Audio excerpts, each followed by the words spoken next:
一个历史级别的回旋镖出现了。时隔69年，俄罗斯联邦共产党给斯大林平反了。2025年7月，俄共决议彻底推翻了1956年苏共20大赫鲁晓夫的秘密报告。斯大林曾在1943年的时候说过，我死后有人会把一大堆垃圾扔到我的坟头，但历史的大风一定会毫不留情把它们刮走。可惜这个回旋镖来得太晚，都快70年了，苏联都死了30多年了，某些人才肯承认当年的错误，才肯承认赫鲁晓夫的秘密报告充满了政治恶意。可以这么讲，全世界人民都可以批判斯大林，唯独苏联人和俄罗斯人没有资格，因为斯大林把斯拉夫人带到了历史上从未有过的高度，之前没有，之后也没有。站在一个中国人的角度，站在一个第三世界民众的角度，斯大林不值得尊敬，因为他总是站在苏联的立场上，背叛了国际共运，背叛了全世界的阶级兄弟。他过于实用主义，为了苏联，他可以抛弃西班牙革命和国际纵队，他可以和纳粹签订苏德互不侵犯条约，他可以亲手解散共产国际，他甚至在中国的革命中过于偏袒国民党，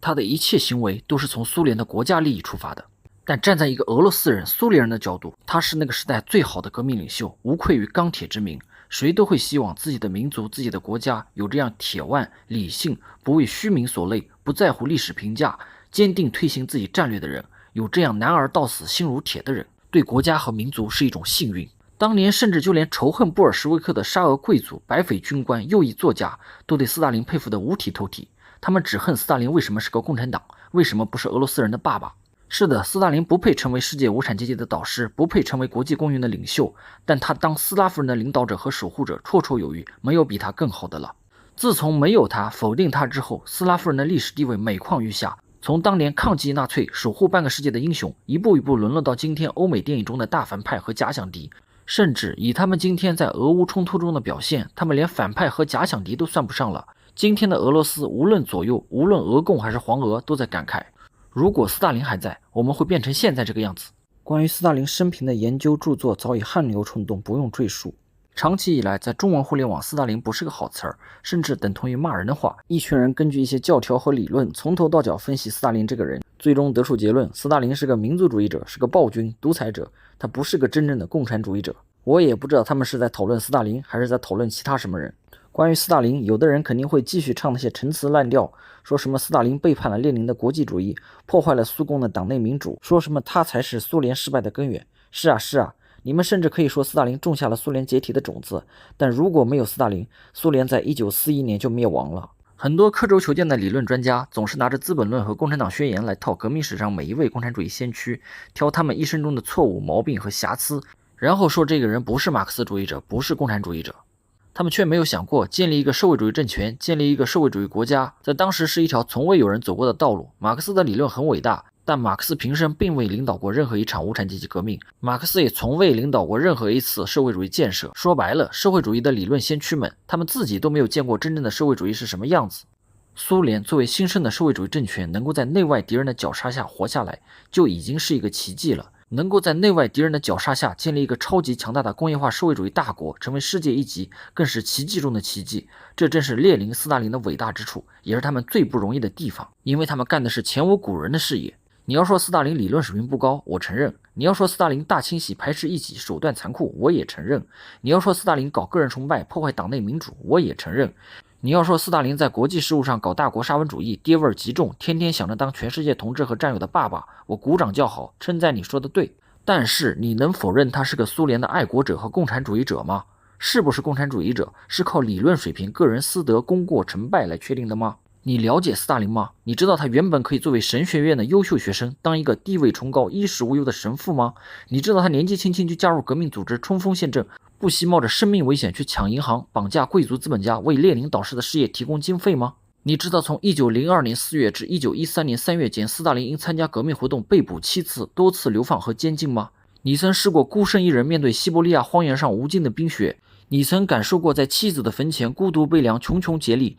你曾想过兄弟亲人一个个倒下，同志战友变成敌人，白手相知有暗箭，然后把自己变成冰冷的钢铁继续前进吗？你要知道，列宁和他的战友们接手的是一个千疮百孔、落后的俄罗斯。沙俄帝国和反动贵族们并没有给他们留下什么遗产，反而是遍地的烂摊子和无时无刻的外部威胁。当时的欧洲各国时时刻刻都想掐灭这颗无产阶级革命的火种。在这样的情况下，斯大林走了一条没有人尝试过的道路，他遇到的问题甚至连导师们都没有预料到。很多人都喜欢谈论他和托洛斯基的冲突，有人把托洛斯基的不断革命、世界革命当作真经宝典，却丝毫不考虑当时苏联和世界的具体情况。当年红军远征华沙失败早已证明，在战争中欧洲无产阶级未必会和俄国无产阶级站在一起，相反，在民主主义的号召下，他们甚至是俄国无产阶级和红军的敌人。托洛斯基的世界革命理论反对一国建成社会主义的论述，本质上是瞧不起落后国家的无产阶级，而寄希望于发达国家率先革命，然后再来解放自己。这被历史证明是一种非常幼稚的理论。实际上，无产阶级的解放从来不靠什么发达国家的救世主，只能靠自己。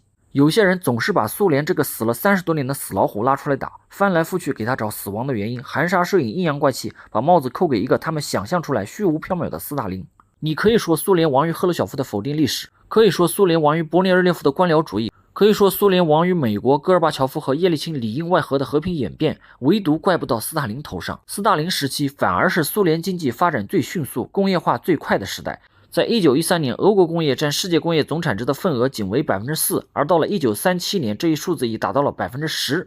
到了70年代中期，这一指标达到 20%， 并且保持这一水平直到戈尔巴乔夫改革。苏联历史上经济发展最有动力的时期有2个，1930年代和1950年代。在1951至1960年，苏联国内生产总值增长 2.5 倍，其中工业产值增长3倍，而农业产值增长 60%。在1950年，苏联工业生产水平相当于美国的 25%，到了1960年就已经达到了美国的 50%。 甚至和某些人刻板印象完全相反的是，斯大林时代的经济政策并没有他们想象中的苛刻。现实的斯大林时代对非国有企业实行1天完成注册登记、初运营2年免税、年均贷款利率不超过 3% 的政策扶持，全国有超过26万4千家非国有企业，从业人员超过200万，在全国工业产值中占比 9%， 实行农业自留地，至1953年供应全国 85% 的蛋、72% 的土豆、67% 的奶、50% 的肉、48% 的蔬菜。实际上，在斯大林时代，私有自留地产业在保障居民食品安全方面发挥着关键的作用，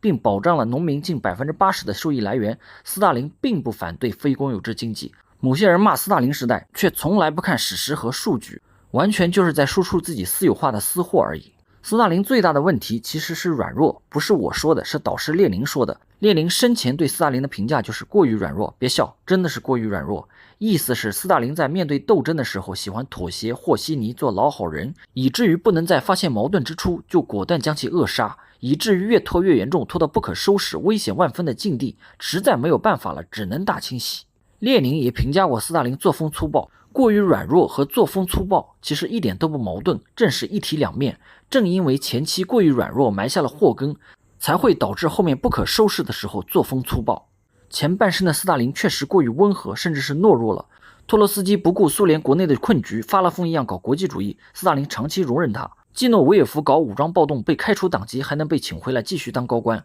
布哈林搞 NEP 政策，差点搞到苏联内战，斯大林照样请他回来当消息报主编。斯大林一直包容他们，各种妥协退让，结果有人居然公然刺杀了基洛夫。基洛夫是斯大林的亲密战友，差不多就是接班人了，结果被人在眼皮子底下杀了。神奇的是，案子居然还查不出个结果，这件事居然能够堂而皇之发生，堂而皇之没有结论。苏共高层有多少人是冤枉的？面对内部一大堆的蛀虫、叛徒、内奸、两面人、反动派，你让斯大林怎么办？继续包容下去吗？你要知道，苏联当年最大的问题是胜利来得太快，大量旧势力摇身一变成了布尔什维克，混进了革命队伍。苏联前期面临的内外敌人太多了，斗争紧锣密鼓，列宁走得太早，根本没有时间腾出手来惩前毖后、治病救人。所以大清洗其实是最后一次清洗，无论是好是坏，是对是错，总得有人来完成。实际上，从苏联之后的结局来看，斯大林还是太软弱了，活儿干得不彻底，留下了很多尾巴，埋下了很多祸根。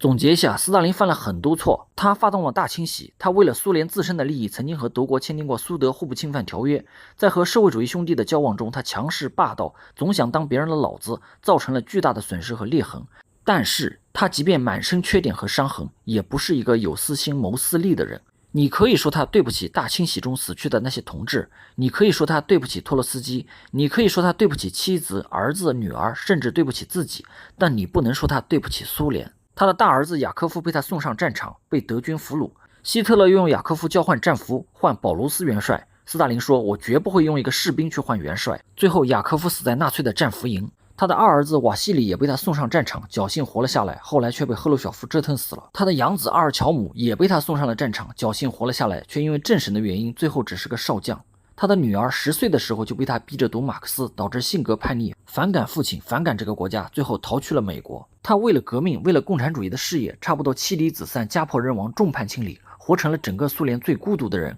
他死后没有给子女留下任何遗产，他留下的存款只有900卢布。他的个人物品只有5个烟斗、4个烟盒、1个笔记本、2件白色上衣、4件军用大衣以及10条裤子和5顶帽子。试想一下，如果他当年不加入布尔什维克，去当个英俊帅气的神父，甚至在黑海当个地下黑社会土皇帝，也不至于死后只留下几套衣服吧。斯大林可以有千错万错，但他捍卫了社会主义的果实。他不但让苏联在帝国主义国内反动势力的联合绞杀下生存了下来，还用最短的时间把苏联变成了一个强大的工业国。他还在二战中领导苏联战胜了邪恶的法西斯，捍卫了人类文明。就连他的敌人丘吉尔都感叹，斯大林接手的是一个木福利的国家。当他去世的时候，苏联是一个工业化、拥有原子弹，可以让整个资本主义世界颤抖的红色巨人。如果说斯大林不是共产主义者，那么那些吃着炸鸡、喝着可乐、玩着二次元、吹捧着美国、日本，天天在网络上对共产主义先驱指手画脚的家伙，他们才是共产主义者吗？按照他们的理论，斯大林不算，列宁也不算，因为他们都犯过错。网友什么都不用做，只需要卖嘴，卖嘴又不犯错，所以网友才是共产主义者。按照他们那一套逻辑，别说列宁、斯大林了，马克思都不算马克思主义者。马克思一个破写书的，他能有当代网络左派懂马克思主义？今天每个人都可以瞧不起斯大林，说自己是当代马克思，反正又不用脚上沾泥，脸上流汗，手上染血，又不用被流放到西伯利亚，也不用去提着脑袋干资本家，更不用去和沙皇的狗腿子们拼命，既不用对一个大国的人民负责，也不用操心怎么把一个木福利的国家工业化，也不用去操心如何在没有先例的情况下建立一个强大的社会主义国家，更不用去努力让他在帝国主义和法西斯的包围下活下来，更不用去牺牲自己的同志、爱人和孩子，乃至于牺牲自己。今天坐着吹牛逼的人最光荣、最正确、最革命、最完美无缺、最共产主义、最马克思。今天列宁、斯大林可以3七开、5五开，唯有网上吹牛逼的人永不犯错，十全老人。有人会问，这是在给斯大林翻案吗？不，这只是让历史回到他本来该有的样子。这蓝绿的披风战马，刹那，你最卑微。